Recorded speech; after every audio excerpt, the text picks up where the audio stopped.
I know you have kids. I have kids. My kids want to wear, Jordans, Air Jordans, Jordan 1s, because it goes with what they wear. I mean, and and just seeing, I'm going to show this movie to them, because they should know this is not a basketball movie. And obviously it's a story about relationships, just like all good movies are.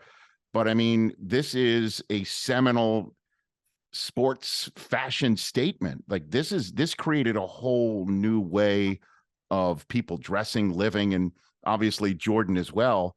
And again, I don't denigrate when I say sports movie. I hope you understand that as well, because it's more than no. I agree. But in that respect too, a great sign of a sports movie is the soliloquy, the big moment.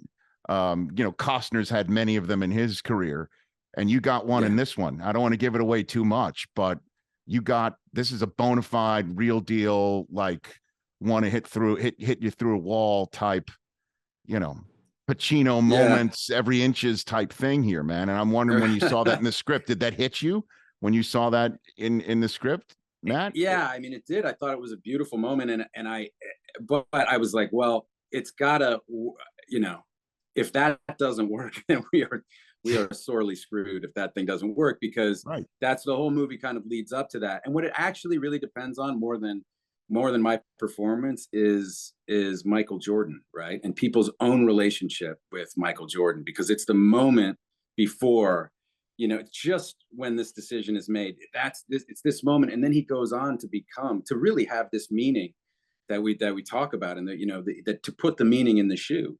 Right. And those shoes are meaningful because of him, not because of, you know what I mean? It's really this once in a century athlete who just captured our hearts, really. Everybody's so much bigger than the game, Yeah. I'm from Boston. This was in the 80s. I mean, the Celtics were everything up here.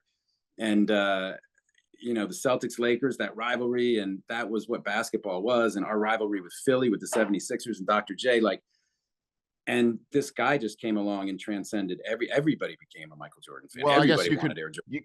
You could also use the word wrecked it all. I mean, you're a Celtic fan. I'm a Knick fan. Again, I showed my daughter, she's 9. I showed her a YouTube video of the top 100 moments of somebody created a top 100 moments of Jordan's career. And truly 1/10 of them was him ripping the Knicks' heart and showing it to them pumping. And you could even include beating Ewing in that 84 national championship game. Oh my, well. Yeah, that's right. The number of times he stood in my way as a fan. And I still love him. That's what, what I mean? Like, you can't hate him. There's no hating Jordan, It's Howard White turned out to be was friends with Chris Tucker, it turned out, very fortuitously. So Chris got all these stories. Chris spent a lot of time with Howard, and Howard told him one story that Howard got really into cycling up in Portland. I guess he was an avid bicyclist, and invited Jordan on a 20-mile bike ride, and Jordan demurred, turned him down, and like a year later, out of nowhere, invited Howard on a bike ride. Let's go for a bike. It's 20, 25 miles, where and he absolutely smoked him on this bike ride.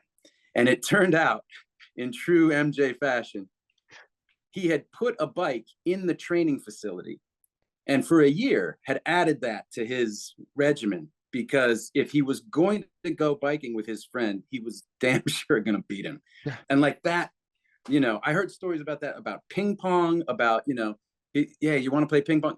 No, thanks.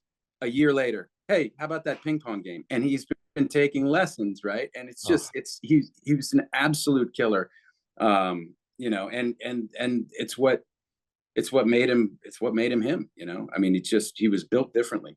Catch the Rich Eisen Show every single day on the Roku channel, 12 to 3 Eastern, for free.